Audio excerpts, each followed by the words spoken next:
Hello दोस्तों, स्वागत है आप सभी का आपके अपने एजुकेशनल चैनल एशियन गुरुकुल पर। आज का दिन बेहद ही खास रहा। 7वें चरण शिक्षक बहाली को लेकर के जो बीपीएससी जो शिक्षक भर्ती परीक्षा होने वाला है उस पे जो है 2 दिन पहले सिलेबस जारी हुआ था और सिलेबस जो जारी किया गया था उस पर बहुत सारे संशय जो है बने हुए थे। तो उसको लेकर के जो है आज बीपीएससी आयोग के चेयरमैन और भी बीपीएससी आयोग के पदाधिकारीगण जो है वो प्रेस कॉन्फ्रेंस कर करके और सारे शंकाओं को जो है दूर करने का प्रयास किया। तो हो सकता है आप अभ्यर्थियों में से बहुतों को जो है उनकी भाषा समझ में ना आया हो या फिर उनका साउंड जो है आप सुन नहीं पाए हो सही से। तो हम जो है कोशिश करेंगे आपको अपनी भाषा में जो है उसको समझाने का। प्रत्येक बिंदुवार जो है आपके हर डाउट्स को क्लियर करेंगे इस वीडियो के अंतर्गत। आप वीडियो में अंत तक बने रहेंगे। सबसे पहले है कि आप सभी को पता है कि रोस्टर क्लियरेंस के लिए जो है वो 6 मई को ही पूरे जिला को सौंप दिया गया था और बहुत जो है तेज गति से रोस्टर क्लियरेंस करके और वो जो है विभाग को सौंप दिया गया और विभाग जो है वो प्राथमिक, माध्यमिक, उच्च माध्यमिक तीनों का जो है अधियाचना जो है वो आयोग बीपीएससी आयोग को दे दी है। अब जो है अधियाचना जो मिला है बीपीएससी आयोग को, जैसा कि आपको जो है जब जो है रिक्तियां मांगी गई थी तो 1,78,000 थे। फिर रोस्टर क्लियरेंस के लिए भेजा गया। रोस्टर क्लियरेंस करके जब आया तो उसके बाद जो है रिक्तियां टोटल जो अभी जो सेफ है तो उसके बारे में हम कितने पदों पर जो है कितने रिक्तियों पर अधियाचना जो बीपीएससी को दिया गया है तो आप देख लीजिए 1 to 5 जो है 1 to 5 79,943 रिक्त पदों पर जो है अधियाचना दिया गया है। वहीं 9-10 को जो है वो दिया गया है 32,916 और वहीं 11-12 को जो है दिया गया है 57,602।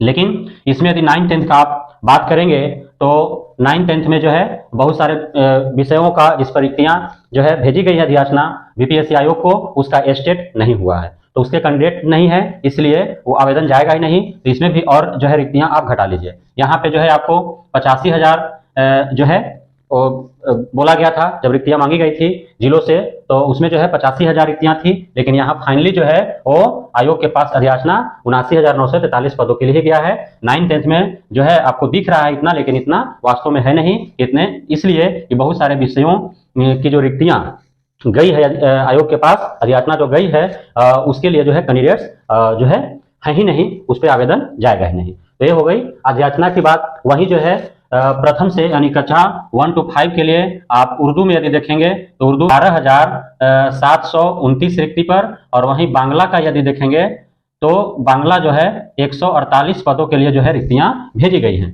तो ये हो गया, इतने पदों पर जो है अधियाचना बीपीएससी आयोग को शिक्षा विभाग के द्वारा दिया गया है। टोटल यदि आप कर लेते हैं तो टोटल है 1,70,461 मात्र। और इसमें भी जो है आपका पता है 11-12 का जो 57,600 जो 2 रिक्ति है उसमें वाणिज्य संकाय की रिक्तियां भी है और वाणिज्य संकाय का जो है आपका स्टेट कॉमर्स का रिजल्ट आया नहीं है तो उसका ऐसे ही रिक्ति आप हटा दीजिए। उसके बाद विज्ञान संकाय का, कला संकाय का, बहुत सारे विषयों का जो है उसमें स्टेट परीक्षा हुआ ही नहीं है। उसमें मात्र 15 ही विषयों का जो है परीक्षा हुआ था तो उसका भी रिक्ति आप हटा दीजिए। 9-10 में भी बहुत सारे ऐसे विषय हैं जिसका जो है स्टेट हुआ ही नहीं है तो वहां से भी जो है रिक्तियां आपका हट जाएंगे। तो 1,70,461 नहीं बल्कि इसको आप 1.5 लाख के आसपास मान सकते हैं। इतना ही रिक्तियां जो है आपको दिया गया है।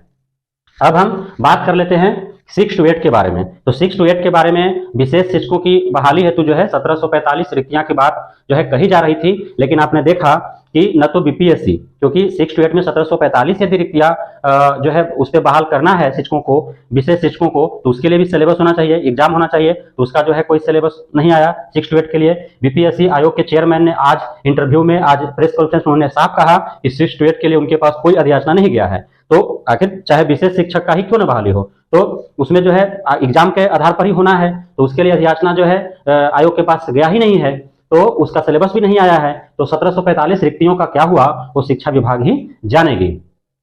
अब बात कर लेते हैं विज्ञापन और आवेदन का।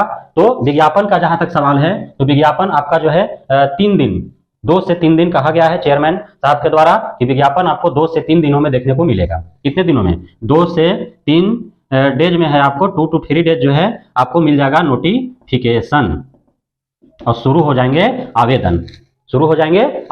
आवेदन का जहां तक सवाल है तो आवेदन जो है चूंकि बहुत सारे ऐसे कैंडिडेट हैं जो 1 to 5 भी वो आवेदन कर सकते हैं, 9 to 10 भी आवेदन कर सकते हैं और 11 12 भी आवेदन कर सकते हैं। आवेदन ऑनलाइन मोड में होंगे।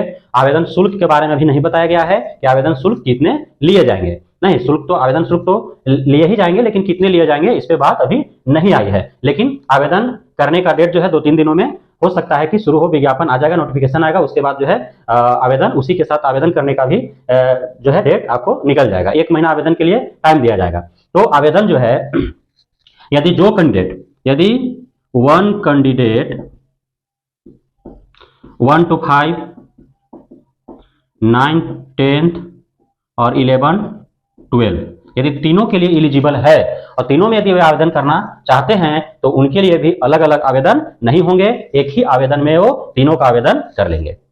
ठीक है, आवेदन उनको अलग अलग नहीं करना है। जैसे आप सीटेट या एस्टेट दिए हैं तो सीटेट पेपर 1 सिर्फ देना है या पेपर 2 सिर्फ देना है तो उसके लिए भी एक ही आवेदन है, और दोनों देना है उसके लिए भी एक ही आवेदन है। अलग अलग आवेदन तो करने नहीं होते हैं। उसी प्रकार जो है इसमें भी आवेदन एक ही होगा। एक ही आवेदन में जो है आप उसमें ऑप्शन रहेगा कि किस किस के लिए आप जो है आवेदन कर रहे हैं। 1 to 5 के लिए, 9 to 10 के लिए, 11 to 12 के लिए। तो आवेदन जो है एक साथ ही होगा। परीक्षा की बात कर लेते हैं। तो परीक्षा की जहां तक सवाल है तो परीक्षा जो है, परीक्षा के लिए कहा गया कि ये जो फॉर्म आवेदन लिए जाएंगे, आवेदन लेने के यानी कि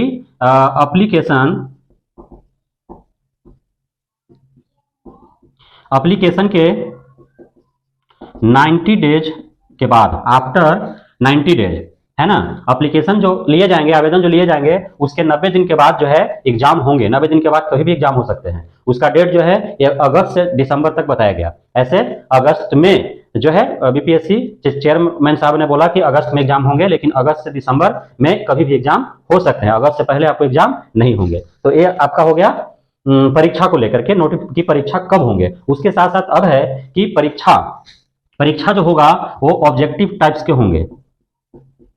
4 या 5 आपको जो है ऑप्शंस दिए रहेंगे। कितने ऑप्शंस? 4 ऑप्शंस भी हो सकते हैं, 5 ऑप्शन भी हो सकते हैं। तो इस पर अभी जो है विचार नहीं बनाया गया है कि ऑप्शन 4 दिए जाएंगे या 5 दिए जाएंगे। 5वां जो ऑप्शन होता है वो होता है उपरोक्त सभी या इनमें से कोई नहीं, और वो फंसाव ऑप्शन होता है। तो उस पर अभी जो है बात नहीं बनी है कि ऑप्शन जो है 4 रहेंगे या 5 रहेंगे। ये ऑब्जेक्टिव टाइप्स एग्जाम होंगे। उसके साथ साथ और परीक्षा जो होगा वह ऑफलाइन मोड में होगा। क्या होगा? परीक्षा ऑफलाइन होगा। क्लियर है? ऑनलाइन मोड में परीक्षा नहीं होगा, ऑफलाइन मोड में एग्जाम होंगे। ऑफलाइन मोड में एग्जाम होंगे तो इसके लिए जो है आपका जो प्रश्न पत्र होंगे, नहीं तो प्रश्न पत्र ऑफलाइन होंगे तो पेपर वाला प्रश्न पत्र रहेगा। अब होता क्या है एग्जाम में कि प्रश्न पत्र जो है एग्जाम जब होने हैं तो उससे पहले ही जो है सेंटर को दे दिया जाता है। सेंटर इंचार्ज जो भी होते हैं तो उनको जो है दे दिया जाता है। वहां से धांधली होने का चांसेस काफी ज्यादा होता है। तो इनका कहना है, बीपीएससी के चेयरमैन साहब ने साफ तौर पर कहा है कि जो क्वेश्चन पेपर होंगे, नहीं वह जो है प्रश्न पत्र जो होंगे वह खुद आयोग के कर्मचारी के द्वारा जो है वह परीक्षा केंद्रों पर ले जाया जाएगा और वहां परीक्षार्थियों के सामने प्रश्न पत्र खोले जाएंगे। पारदर्शिता रखने के लिए यह बात कही गई है। और जो है उसमें कहा गया है कि इसका जो इवैल्यूएशन होगा वो ऑनलाइन होंगे। इसका एग्जाम जब हो जाएगा उसके बाद इसका आंसर की जो है वो रिजल्ट से पहले ही आंसर की जो है वेबसाइट पर डाल दिया जाएगा। उसके साथ साथ सारे कैंडिडेट्स का ओएमआर शीट, क्योंकि जो है परीक्षा ऑफलाइन मोड में होंगे तो उसके लिए ओएमआर शीट दिया जाएगा। ओएमआर में आपको जो है भरना है। ओएमआर में कैसे भरा जाता है? आपका गोल जो है राउंड किया जाता है। हाँ, तो जो ऑप्शन आपका सही है उस ऑप्शन पे जाकर के आपको राउंड जो है कि जिस प्रश्न का जो 4 या 5 ऑप्शन दिए रहेंगे उसका जो आपको प्रश्न सही होगा उसके सामने जो है ओएमआर शीट में घेरा लगाना होता है। तो ओएमआर शीट जो सीट होगा वह जो है प्रत्येक विद्यार्थियों का ओएमआर शीट जो है वो रिजल्ट से पहले जो है वो ओएमआर शीट और आंसर शीट दोनों जो है वेबसाइट पर अपलोड कर दिए जाएंगे। उसके साथ साथ सभी बच्चे जो है वो सभी अभ्यर्थी जो है अपना ओएमआर शीट आंसर की के साथ वो मैच कर लेंगे। वो देख लेंगे कि हमने क्या लिखा है और क्या इसका आंसर दिया हुआ है। तो इससे पारदर्शिता बना हुआ रहेगा। साथ ही यदि जो आंसर की आयोग के द्वारा जो जारी किए जाएंगे किसी भी प्रश्न के उत्तर यदि आपको लगता है कि नहीं आयोग के द्वारा गलत जो है दिया गया है तो उस पर आप आपत्ति भी दर्ज करा सकते हैं। नहीं तो ये जो है आपका सुविधा दिया जाएगा। और ये हो गया आपका परीक्षा के बारे में कि परीक्षा जो है ऑफलाइन मोड में होगा। प्रश्न पत्र जो होंगे वो परीक्षा केंद्रों को पहले नहीं भेजा जाएगा। आयोग के कर्मचारी के द्वारा परीक्षार्थियों के सामने परीक्षा पत्र खोले जाएंगे। ओएमआर शीट जो होगा परीक्षार्थियों का वह आयोग के वेबसाइट पर अपलोड कर दिए जाएंगे। साथ ही आंसर की भी रिजल्ट के पहले जो है अपलोड कर दिए जाएंगे। तो ये हो गया परीक्षा के बारे में। नहीं, उसके साथ साथ अब जो है नेगेटिव मार्किंग का हम लोग बात करते हैं कि नेगेटिव मार्किंग को लेकर के क्या बात है। तो नेगेटिव मार्किंग के बारे में चेयरमैन साहब ने जो है स्पष्ट कर दिया है कि नेगेटिव मार्किंग हम लोग जो है रखेंगे, नेगेटिव मार्किंग हम लोग रखेंगे। क्यों रखेंगे, क्यों रखेंगे नेगेटिव मार्किंग? तो उनका कहना है कि जो अधिकारी होते हैं तो उनके लिए जो क्वालिफाइंग एग्जाम होता है और वे तुक्केबाजी लगा सकते हैं, क्योंकि उनका एक जो है बहाली के प्रक्रिया में एक एग्जाम को रखा गया है कि भाई 10 लाख अप्लीकेंट होंगे तो उसमें से हमको 10,000 आदमी को चुनना है, तो उसका आधार क्या हो, एग्जाम। और एग्जाम में जो है वो पढ़े हैं जो, और उसके आधार पर तुक्केबाजी लगा करके वो एग्जाम क्वालिफाई कर जाते हैं, कोई दिक्कत नहीं है। इसलिए कि उनको जो है उसका इंप्लीमेंट अपने कार्यों में नहीं करना है। वहीं शिक्षक जो हैं वो जो पढ़ेंगे और जो एग्जाम देंगे तो वो जो भी वो पढ़ेंगे उसका इंप्लीमेंट उनको अपने कार्य में करना है। इसलिए उनको अब पूरे समझ के साथ पढ़ना है और उसी के बेस पर जो है एग्जाम देने हैं। इसलिए तुक्केबाजी को पूरी तरह से जो है प्रतिबंधित लगाने के लिए नेगेटिव मार्किंग जो है रखा गया है। ये उनका दलील है नेगेटिव मार्किंग को लेकर के। योग्यता, अर्हता, पात्रता का जहां तक सवाल है, और उसके साथ साथ नेगेटिव मार्किंग अब है, संशय बना हुआ है कि 1/4 रहेगा या 1/3 रहेगा। तो इस पर अभी स्पष्ट उन्होंने नहीं किया कि 1/4 रहेगा या 1/3 रहेगा। उसका एक फॉर्मूला समझा रहे थे कि ऑप्शन 5 रहेंगे तो 1/4 रहेगा, ऑप्शन 4 रहेंगे तो 1/3 रहेगा, ऐसा कुछ करके वो समझा रहे थे। लेकिन अभी जो है उन्होंने कहा कि नोटिफिकेशन में आपको नेगेटिव मार्किंग बता दिया जाएगा कि कितना होगा। अब जो है योग्यता, अर्हता और पात्रता की जहां तक सवाल है, तो आप सभी को पता है कि 1 to 5 के लिए क्या चाहिए, 1 to 5, तो उसके लिए जो है 10+2, उसके साथ जो है DLED और उसके बाद जो है सीटेट पेपर 1 चाहिए। नहीं, 9-10 के लिए क्या चाहिए, तो ग्रेजुएशन, उसके बाद BEd, उसके बाद स्टेट 1, और 11-12 को क्या चाहिए, तो PG यानी कि पोस्ट ग्रेजुएशन, BEd, स्टेट जो है पेपर 2। 1 to 5 में जो है आप स्पष्ट रूप से चेयरमैन साहब ने कहा कि वैसे अभ्यर्थी जो ग्रेजुएशन प्लस बीएड कर रखे हैं वो भी जो है 1 to 5 के लिए एलिजिबल है, यानी कि बीएड वालों के लिए कोई पाबंदी नहीं है। तो यह बीएड वालों के लिए बहुत बड़ा खुशखबरी है। जो उनके मन में शंका बना हुआ था, सुप्रीम कोर्ट जो है अभी आपको आदेश नहीं देने जा रही है, अभी जो उनका फैसला जो सुरक्षित है वो नहीं सुनाने जा रही है, इसलिए कि अब जो है वो इसी मंथ जो है लास्ट तक वो छुट्टी पर चले जाएगा। पूरा सुप्रीम कोर्ट छुट्टी में रहेगा, लगभग 1 महीना, पूरा जून छुट्टी में रहेगा, जुलाई में जाकर के खुलेगा, है ना। जब आवेदन ले लेगा, एग्जाम ले लेगा, आपका नियुक्ति पत्र मिल जाएगा, तो उसका फैसला आपके अगेंस्ट में भी आएगा, तो कोई फर्क पड़ने वाला नहीं है। इसलिए जो है इसमें आवेदन 1 to 5 में बीएड वाले आवेदन करेंगे, कोई दिक्कत नहीं है। तो ये हो गया योग्यता, अर्हता और पात्रता की बात हमने कर दी।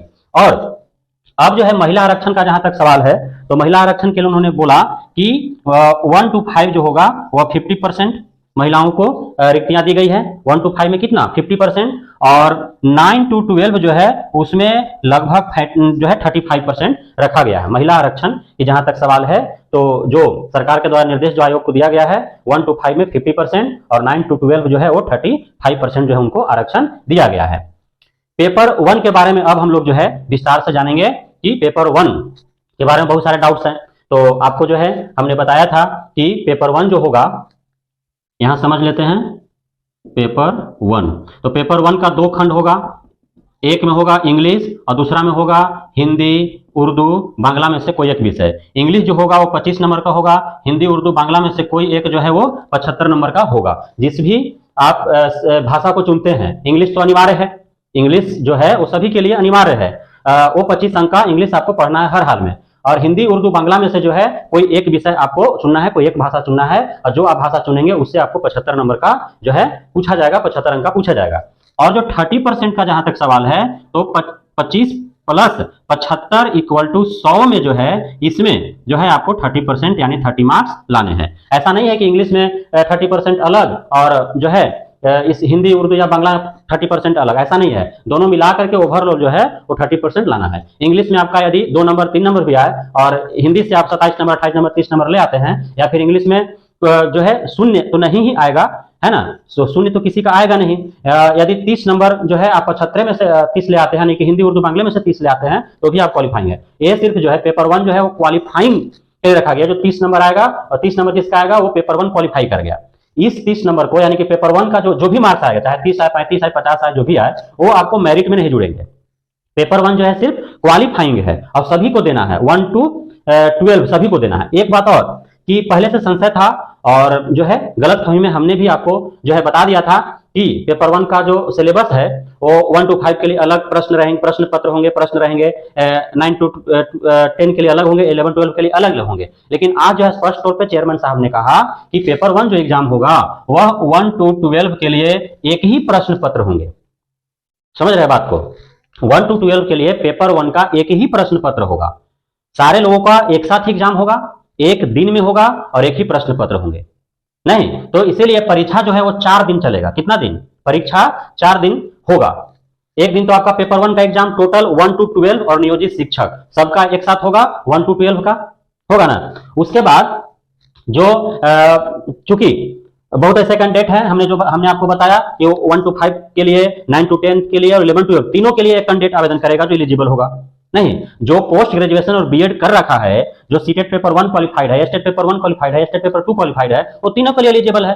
तो तीनों के लिए जब एलिजिबल है तो आवेदन तो करेगा ही। आवेदन जब करेगा तो आयोग को एग्जाम लेना होगा। अब एक ही व्यक्ति यदि एक दिन में एग्जाम लेता है, तीनों का 1 to 5 का, 9 10 का, 11 12 का, यदि एक ही दिन एग्जाम लेता है तो एक ही विद्यार्थी जो तीनों के एलिजिबल है, तीनों में आवेदन डाला, वो कैसे बैठेगा? इसलिए जो है आपका पेपर 2 जो होगा वह 1 to 5 के लिए एक दिन होगा, फिर 9 10 के लिए एक दिन होगा, फिर 11 12 के लिए एक दिन होगा, यानी कि टोटल जो है 4 दिन एग्जाम होगा। पेपर 1 एक दिन। पेपर 1 हमने बताया आपको कि जो क्वेश्चन पेपर होंगे, जो प्रश्न पत्र होंगे, वह 1 to 12 के लिए सेम होगा। तो जब सेम होगा तो आसान होंगे, सरल होंगे, यानी कि पेपर 1 के लिए आपको विशेष चिंता करने की आवश्यकता नहीं है। जो आपने सीटेट में जो आपने लैंग्वेज 1, लैंग्वेज 2 यदि इंग्लिश और हिंदी जो पढ़ा है, बस उसी को आपको पढ़ना है। सीटेट में जो आपने पढ़ा है इंग्लिश और हिंदी, उसी को आपको पढ़ना है। आप उसी से जो है क्वालिफाई कर जाएंगे। 100 नंबर में मात्र आपको 30 नंबर लाना है। इंग्लिश के लिए विशेष चिंता नहीं करना है, इसलिए कि आपका यदि हिंदी उर्दू बांग्ला में से भी यदि 30 नंबर आ जाता है तो भी आप जो है पेपर 1 क्वालिफाई है। तो स्पष्ट हो गया पेपर 1 के बारे में। अब जो है हम लोग आते हैं पेपर 2 पर। तो पेपर 2 जो है क्या, पेपर 2 जो है, तो पेपर 2 1 to 5 के लिए तो एक ही होगा।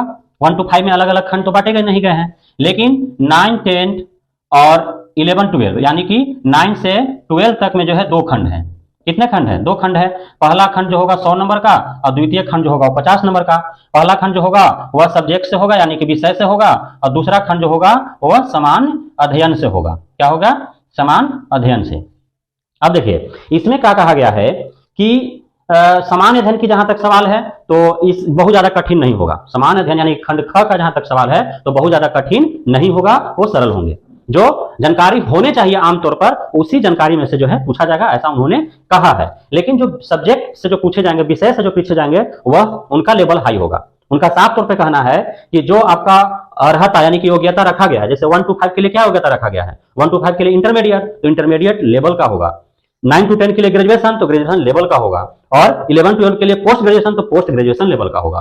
तो विषय से जो है जो एग्जाम होगा उसमें आपका सिलेबस जो आपका जो भी पूछे जाएंगे प्रश्न, उसका स्तर थोड़ा हाई होगा। लेकिन उन्होंने कहा उतना भी हाई नहीं होगा, और उतना भी हाई नहीं होगा तो उतना भी आसान नहीं होगा, यानी कि मध्यम, गौतम बुद्ध वाला मार्ग अपनाया जाएगा। मध्य का है, भगवान गौतम बुद्ध ने कहा कि मध्य का मार्ग अपनाना चाहिए, तो वो मध्य का मार्ग अपनाया जाएगा, यानी कि बहुत ज्यादा कठिन भी नहीं होगा और सरल भी नहीं होगा, लेकिन लेवल का होगा। ये कहना है कि लेवल का होगा, क्योंकि आप शिक्षक बनने जा रहे हैं और आपको बच्चों को शिक्षा प्रदान करना है, तो उनसे ज्यादा आपके पास ज्ञान होना चाहिए, तभी आप उनके जिज्ञासा को शांत कर पाएंगे। नहीं तो ये कहना है उनका कहना भी ठीक है एक स्तर से, है ना।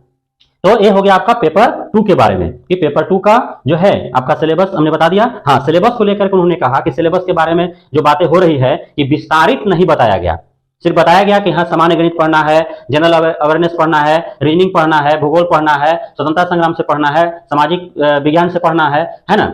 लेकिन उसका बताया नहीं गया कि क्या क्या पढ़ना है, हिंदी में क्या क्या पढ़ना है, अंग्रेजी में क्या क्या पढ़ना है, विज्ञान पढ़े तो क्या पढ़े, गणित पढ़े तो क्या पढ़े, रीजनिंग पढ़े तो क्या पढ़े। तो उनका साफ कहना है कि जिस स्तर का आप शिक्षक, जैसे 1 to 5 का टीचर बन रहे हैं, तो 1 to 5 का जो बिहार बोर्ड का जो सिलेबस है, आपको देख लेंगे गणित में हमको क्या क्या पढ़ना है। तो गणित में HCF, LCM, नंबर सिस्टम, भिन्न, फ्रैक्शन पढ़ना है ना सब। तो जो भी मतलब पढ़ना है, 9th 10th में मैथ में क्या पढ़ना है, 9th 10th में विज्ञान में क्या पढ़ना है, 9th में हिंदी में क्या पढ़ना है, अंग्रेजी में क्या पढ़ना है, तो वो आपको देखना है और उसी के अनुरूप आपको तैयारी करना है। यानी कि सिलेबस जो बिहार बोर्ड का जो सिलेबस है वही सिलेबस है और दूसरा कुछ नहीं, इसलिए हम विस्तारित नहीं किए हैं। नहीं, तो ये है 1 to 5 के लिए और 9 to 10 या 11 12 के लिए सिलेबस का बात हो गया कि बिहार बोर्ड का जो सिलेबस है वो आप देख लें, उसी के अनुरूप आप जो है तैयारी करें, उससे बाहर नहीं पूछा जाएगा। नहीं, लेकिन अब ऐसा नहीं है कि आपको जो है एडिशन पूछा जाएगा, आपको जो है फ्रैक्शन पूछा जाएगा, आपको जो है मल्टीप्लिकेशन पूछा जाएगा, तो वह जो है 1 to 5 में जो पढ़ना है वही पूछा जाएगा। नहीं, आपको जो है नंबर सिस्टम जो पूछा जाएगा तो जो 1 to 5 में पढ़ना है वही पूछा जाएगा। नहीं, नंबर सिस्टम से पूछा जाएगा, लेकिन उसका प्रश्न का स्तर थोड़ा ऊंचा रहेगा। जो 1 to 5 का है वो इंटरमीडिएट लेवल तक का जो है हो सकता है। नहीं, जो 9 10 का उनको ग्रेजुएशन लेवल तक का हो सकता है, जो 11 12 का उनको पोस्ट ग्रेजुएशन लेवल का तक का हो सकता है। तो ये उनका कहना है सिलेबस को रूप में कि विस्तारित सिलेबस आपका यही है। आप बीएसईबी का सिलेबस निकाले और वहां से आप किसी भी सोर्स से तैयारी करें, कोई आपत्ति नहीं है। प्रश्न से डरने की आवश्यकता नहीं है, बहुत ज्यादा कठिन नहीं होंगे, सरल भी नहीं होंगे, मध्यम स्तर के होंगे। आपको तैयारी में लगे रहना है। तो ये हो गया आपका सिलेबस। सामान्य अध्ययन जो है वह बहुत ज्यादा कठिन नहीं होंगे, सरल होंगे, है ना। और उसमें जो है आप कट ऑफ का जहां तक सवाल है तो मेरिट या कट ऑफ का, तो कट ऑफ जो है या मेरिट जो है वो सिर्फ किसके लिए तय किया गया? पेपर 1 के लिए, अरे पेपर 2 के लिए। पेपर 1 जो है वो तो 30 नंबर सबको लाना है और क्वालिफाइंग है, उसका मार्क्स जो है पेपर 2 के में नहीं जुटेगा, मेरिट में नहीं जुटेगा, कट ऑफ में नहीं जुटेगा। तो कट ऑफ जो है आप सभी को पता है कि कट ऑफ जो है वो जनरल के लिए कितना है? जनरल के लिए आपका 40% है। नहीं, आपका BC 1 के लिए जो है 34% है, BC 2 के लिए जो है 36.5% है, और SC ST PH और फीमेल के लिए कितना है? तो 32% है। कितना है? 32%। तो ये आपको लाने हैं। ये आपको कितना में लाना है? 150 अंकों का प्रश्न होगा, है ना। तो 150 अंक में 150 अंक में आपको कितने लाने हैं? तो जनरल को लाना है आपको कितना? 40%, है ना, यानी कि 60 नंबर लाना है। कितना? 60 नंबर।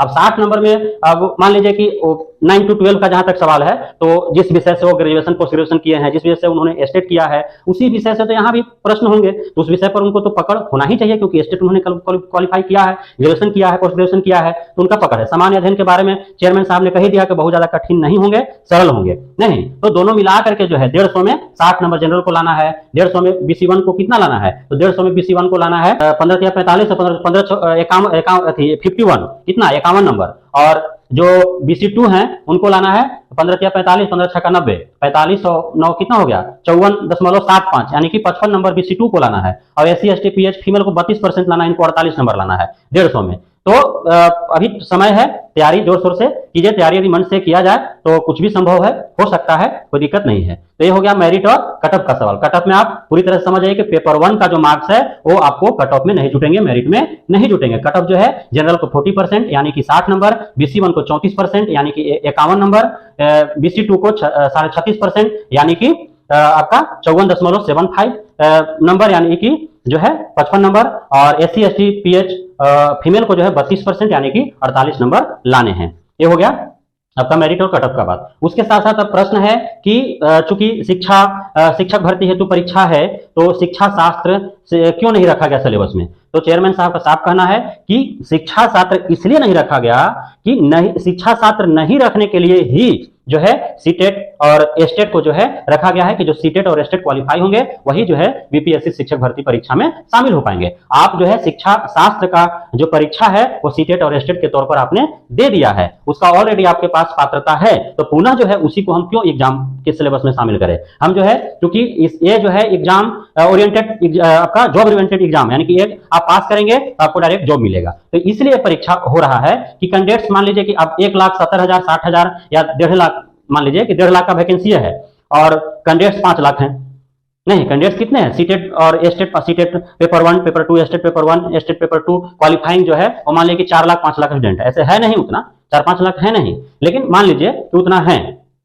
अब उतना में से हमको 1.5 लाख को नौकरियां देना है, तो आखिर करें क्या? तो बीपीएससी परीक्षा लेंगे, आप दीजिए, जो पास करेगा, जो इस मेरिट में आएगा उसे जो है बहाली मिलेगी। तो ये जो है पूर्ण रूप से बीपीएससी शिक्षक भर्ती परीक्षा को लेकर के सारी बातें हैं जो आप जो है हम उम्मीद करते हैं कि आपको बेहद ही सरलता से जो है आपको समझ में आया होगा। और हमारे द्वारा जो भी विश्लेषणात्मक जो पेश किया गया, विश्लेषणात्मक इसका जो भी विवरण पेश किया गया वो जो है उससे आप संतुष्ट हुए होंगे। नहीं, तो आप सभी को बहुत बहुत धन्यवाद इस वीडियो में अंत तक बने रहने के लिए। बेहद धैर्य के साथ आपने हमारे इस विश्लेषणात्मक विवरण को आपने सुना, देखा, तो आप जो भी आपके साथी जिनको जो है सिलेबस के बारे में, शिक्षक भर्ती परीक्षा के बारे में समझ में यदि नहीं आ रहा होगा तो यह वीडियो उन तक पहुंचा दे। और यदि यह वीडियो से जो है आपको अच्छा लगा होगा तो आप जो है लाइक करें, कमेंट्स करें, और उसके साथ साथ जो भी आप में से जो भी अभ्यर्थीगण, मेरे भाई बंधु बहना हमारे चैनल को सब्सक्राइब नहीं किए हैं वो सब्सक्राइब कर ले, ताकि इसी प्रकार के जो है